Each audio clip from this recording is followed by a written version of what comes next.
Oi pessoal, tudo bem? Gente, estou gravando essa videoaula para ajudá-los no estudo para a próxima prova. E o nosso tema é o Iluminismo.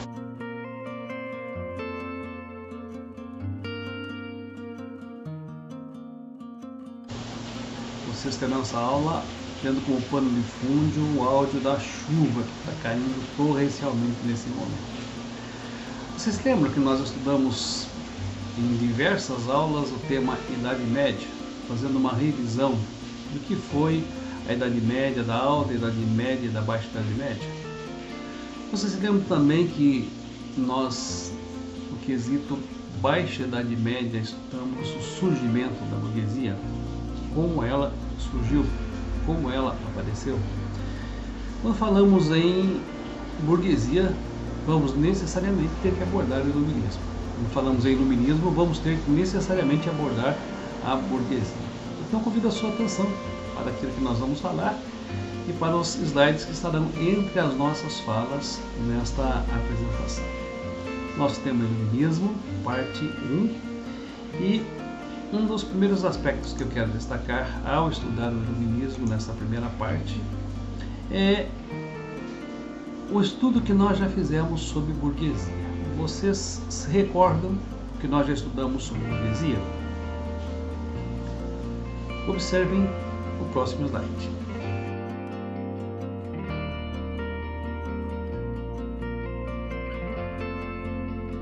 Nós vimos neste slide que, em primeiro lugar, a burguesia foi uma nova classe social surgida no final da Idade Média e início da Idade Moderna.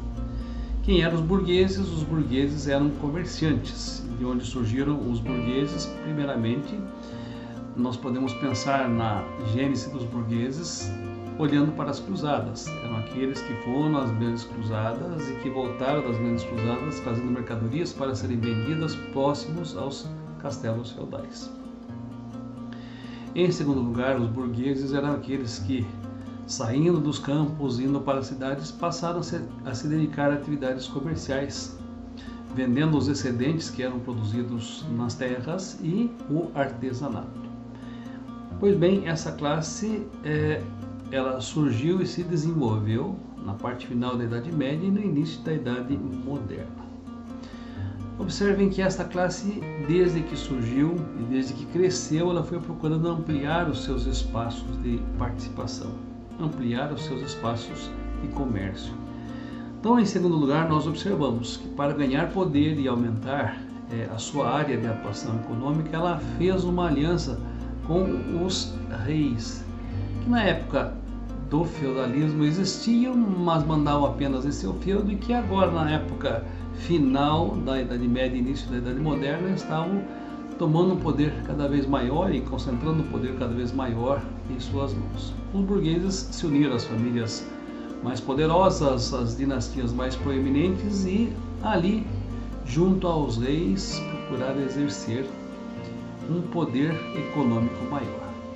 Porque era vantajoso para os burgueses se unirem aos reis, porque unindo-se aos reis, eles estabeleciam os estados nacionais.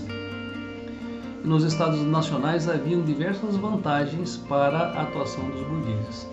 A primeira delas é que eles passariam, em vez de pagar impostos para diversos senhores feudais, pagar impostos para um senhor feudal só. Em vez de vender os seus produtos tendo que fazer trocas de moedas, eles poderiam fazer o seu comércio utilizando uma moeda só, pois houve a unificação das moedas. Além disso, no feudo só, no estado maior, havia unificação dos pesos e medidas. Além disso, havia o estabelecimento de um exército nacional permanente que cuidava da segurança daquele território. Então veja, a aliança entre os reis e os burgueses foi a princípio muito vantajosa para os burgueses, que passaram a ter diversos privilégios, e que também foi muito vantajosa para os reis, que passaram a concentrar poder em suas mãos. Pois bem, um terceiro ponto. Quando esta classe se uniu aos reis, o poder dos reis se viu fortalecido. Os reis passaram a receber os impostos de todos os comerciantes, a concentrar dinheiro em suas mãos, a concentrar poder em suas mãos, a autoridade em suas mãos, a ter os seus exércitos à sua disposição para defender o seu território. E desta forma surgiu na história que nós denominamos de absolutismo monárquico. O rei passou a governar sozinho com amplos poderes em suas mãos. Dessa união entre reis e burgueses, por exemplo, surgiram as grandes navegações. As grandes navegações eram uma aliança entre a igreja, os reis e a burguesia, para que territórios cada vez maiores fossem alcançados não mais dentro de um estado, mas interestados, ou seja, entre estados ou até interpaíses, entre países ou até intercontinentes, entre continentes. Observe que até mesmo a descoberta das novas terras está ligada a essa empresa mercantilista levada a efeito pela igreja, pelo Estado e pelos burgueses. Observe esse terceiro slide.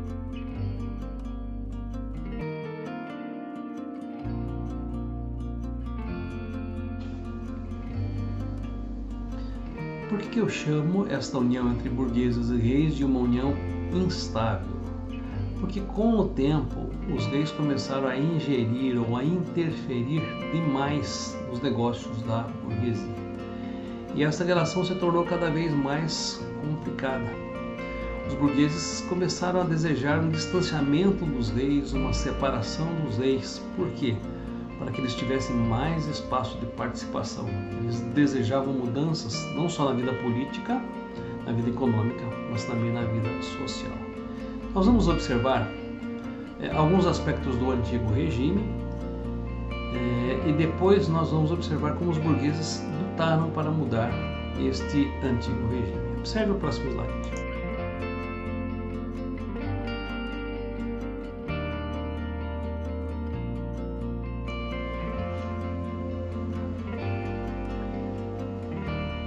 Como é que era caracterizado, segundo este slide, o antigo regime? Bom, no aspecto político, poder absoluto concentrado nas mãos dos reis, que ficou chamado de absolutismo monárquico. Os reis passaram a ter um poder ilimitado e não havia um parlamento, não havia uma constituição que lhes dissesse o que eles deviam ou não fazer. Eles mandavam como se fossem representantes de Deus na terra. Aliás, havia uma teoria, a teoria do poder divino dos reis.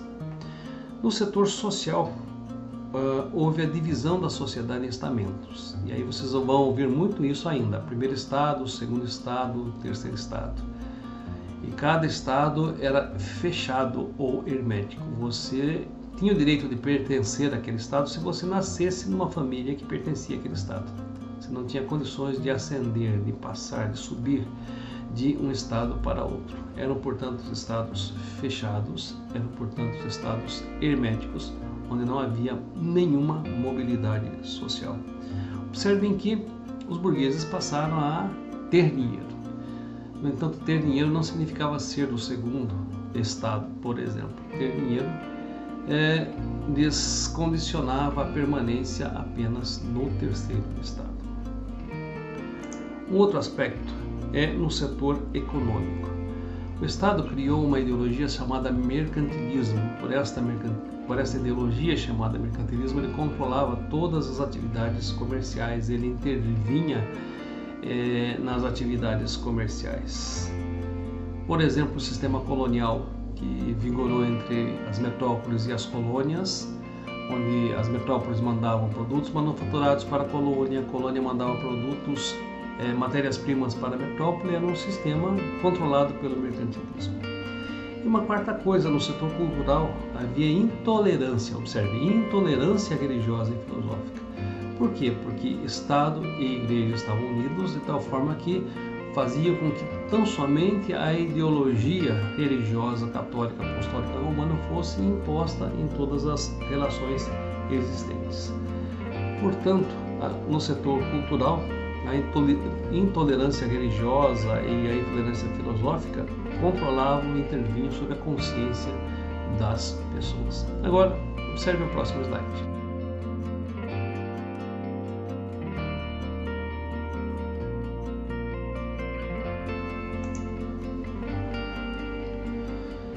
A burguesia, ela vai trazer uma ideologia denominada de iluminismo.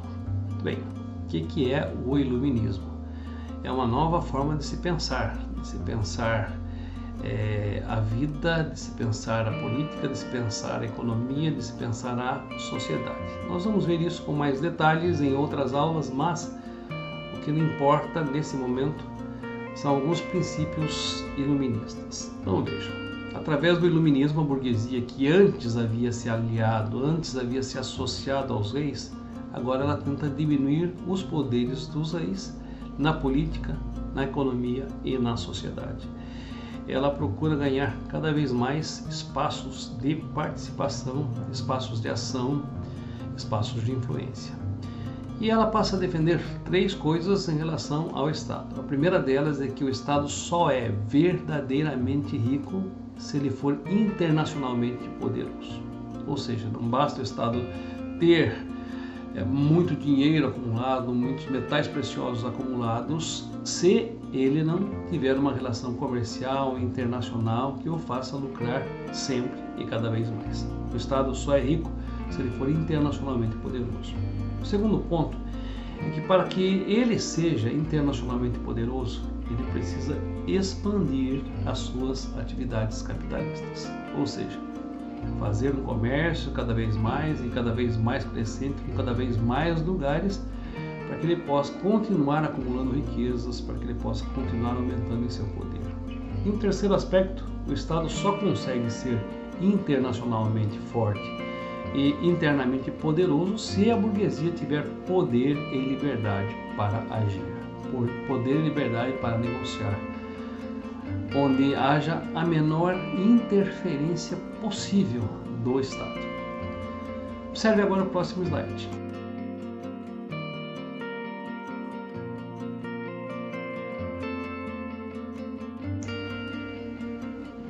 Cinco coisas que o iluminismo defendia. A primeira delas era igualdade. Igualdade social, onde todas as pessoas tivessem o mesmo nível social, o mesmo nível de bens e o mesmo nível de riquezas? Não era isso que os iluministas defendiam. Eles defendiam igualdade jurídica. E o que é igualdade jurídica? É que todas as pessoas fossem consideradas iguais perante a lei. A lei que julgasse quem estava no primeiro estado deveria julgar quem estava no segundo e quem estava no terceiro indistintamente. Isso é igualdade defendida pelos iluministas. O segundo ponto é tolerância religiosa ou filosófica. Como os iluministas defendiam o comércio não só local, mas também interestadual, intercontinental, não importavam as diferenças religiosas ou filosóficas. Não importava se o cara fosse judeu, muçulmano ou budista. O que importava é que ele tivesse capacidade de realizar o comércio, ele tivesse capacidade de realizar trocas comerciais, capacidade de compra e capacidade de venda. Ou seja, eles passaram a defender a tolerância religiosa e filosófica, dizendo que as diferenças ideológicas, filosóficas e religiosas não eram importantes para a questão da realização do comércio. O terceiro ponto é a liberdade. Os iluministas eram absolutamente contra a escravidão, porque tão somente alguém que é livre, que tem propriedade, é que tem condições de negociar, de comprar, de adquirir, de vender, de alienar aquilo que tem. Então, os iluministas passaram a lutar desde muito cedo contra a escravidão. Isso se deu em diversos países, inclusive nas relações comerciais com o Brasil. Um quarto item era a propriedade. Para o iluminista era importante a existência da propriedade privada, porque só pode dispor dos seus bens aquele que os tem. Ou seja, para que eu possa comprar e vender, eu preciso ter algo que seja minha propriedade, que seja minha posse, que sejam os meus bens materiais. E o quinto princípio, o racionalismo e o cientificismo. E isso a gente já viu quando estudou, por exemplo, o Renascimento. O Renascimento tinha alguns princípios que são muito comuns e parecidos com os princípios iluministas. O que é o racionalismo? É aquilo que afirma que qualquer verdade só é um fato científico se for comprovado pela razão. Veja que até então era necessário ser baseado na fé, baseado nas escrituras, baseado na palavra da igreja. Antes da Idade Média, tudo quanto a fé, as escrituras e a igreja diziam era verdade. Agora, para os iluministas, o critério da verdade havia mudado. Ou seja, era verdade aquilo que a razão dissesse que era verdade. Para a razão dizer se algo é verdadeiro ou não, isso deve ser submetido à observação, isso deve ser submetido à experimentação, para só então, depois de comprovado e ratificado, ser tido como verdadeiro. E o cientificismo, totalmente ligado ao racionalismo, defende que as explicações para a vida, para os fenômenos naturais e até mesmo sobrenaturais devem ser buscadas na ciência e não na fé ou na superstição. Agora observe o próximo slide.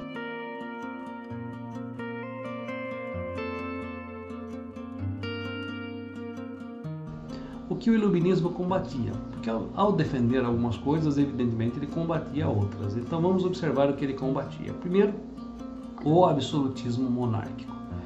Os iluministas começaram a se levantar contra o poder absoluto dos reis e a lutar contra o poder absoluto dos reis. O poder para os iluministas deveria ser exercido pelo povo e proceder do povo e emanar do povo.